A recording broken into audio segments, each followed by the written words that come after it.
നമ്മളിവിടെ നിന്ന് ആക്ടിവേറ്റ് ചെയ്യുമ്പോൾ നിങ്ങൾക്ക് ഫോണിൽ ഇതേപോലെ മെസ്സേജാണ് വരുന്നത്. bochetti.com എന്ന് മെസ്സേജ് വരും. സൈറ്റിൽ നിന്നാണ് മെസ്സേജ് വരുന്നത്. ഈ മെസ്സേജ് നോക്കുന്ന സമയത്ത് ഇതിൽ ഡ്രോ ID കാണാൻ പറ്റും. ഡ്രോ ID എന്ന് പറഞ്ഞു കഴിഞ്ഞാൽ ഓരോ ദിവസത്തെയും ഡ്രോ ID ആണ്.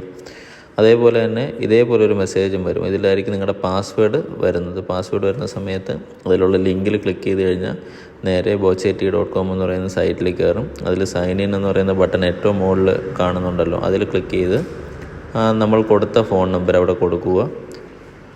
അതിനുശേഷം പാസ്വേഡ്, നമ്മുടെ ഫോണിൽ വന്ന പാസ്വേഡ് 6 ഡിജിറ്റ് നമ്പർ അടിച്ചു കൊടുക്കുക. എന്നിട്ട് സൈൻ ഇനിൽ ക്ലിക്ക് ചെയ്യാൻ നേരത്ത് നമ്മുടെ പുതിയ പാസ്വേഡ് ക്രിയേറ്റ് ചെയ്യാനായിട്ട് വരും. അപ്പോൾ ആദ്യമേ അടിച്ചു കൊടുക്കാനുള്ളത് നമുക്ക് മെസ്സേജ് വന്ന പാസ്വേഡ്, പിന്നെ നമ്മളിവിടെ കൊടുക്കാനുള്ള പുതിയ പാസ്വേഡ്. പുതിയ പാസ്വേഡിൽ അപ്പർ ലെറ്റർ വേണം, അതായത് ക്യാപിറ്റൽ ലെറ്റർ വേണം, സ്മോൾ ലെറ്റർ വേണം, നമ്പർ വേണം, എന്തെങ്കിലും ഒരു @ അങ്ങനെ എന്തെങ്കിലും ഒരു സിമ്പൽ വേണം. മൊത്തത്തിൽ ഒരു 8 ക്യാരക്ടർ അതിൽ വേണം.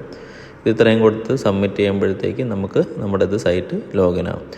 ലോഗിൻ ആയതിനു ശേഷം ഇതേപോലെ നമുക്ക് മേളിൽ 3 ഡോട്ടിൽ ക്ലിക്ക് ചെയ്യുമ്പോഴത്തേക്ക് നമ്മുടെ പ്രൊഫൈൽ കാണാൻ പറ്റും, മൈ ബാലൻസ് കാണാൻ പറ്റും, നമ്മുടെ ടിക്കറ്റ് കാണാൻ പറ്റും. ഇപ്പോൾ നമ്മുടെ മെസ്സേജിൽ ചിലപ്പോൾ എല്ലാ ടിക്കറ്റും വരണമെന്നില്ല, പക്ഷെ നമുക്കിതിൽ ലക്കി ഡ്രോ ടിക്കറ്റ് എടുത്ത് നോക്കിക്കഴിഞ്ഞാൽ നമുക്ക് ഈ 30 ദിവസത്തേക്കുള്ള 30 ടിക്കറ്റും ഇതിൽ തന്നെ കാണാൻ പറ്റും.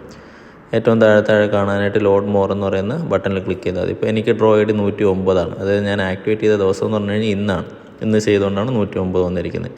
ഇതിൽ തന്നെ മൈ ബാലൻസ് ക്ലിക്ക് ചെയ്ത് കഴിഞ്ഞാൽ നമ്മുടെ പ്രൈസ് അടിക്കുന്ന സമയത്ത് ആ വിന്നിങ്ങിലാണ് വരുന്നത്. അതിൻ്റെ സൈഡിൽ വിഡ്രോ എന്ന് പറയുന്നൊരു ബട്ടൺ വരും. പ്രൈസ് അടിച്ചതിന് ശേഷം ഇത് വരത്തുള്ളൂ. പിന്നെ നമുക്ക് പ്രൈസ് വിഡ്രോ ചെയ്യാനായിട്ട് നമ്മുടെ പ്രൊഫൈൽ എപ്പോഴും ഫുള്ളി അപ്ഡേറ്റ് ആയിരിക്കണം. അതായത് നമ്മുടെ അഡ്രസ്സ് കൊടുത്തിരിക്കണം, ഇമെയിൽ ID കൊടുത്തിരിക്കണം, ആധാർ കാർഡ് അല്ലെങ്കിൽ പാൻ കാർഡ് നമ്പർ കൊടുത്തിരിക്കണം.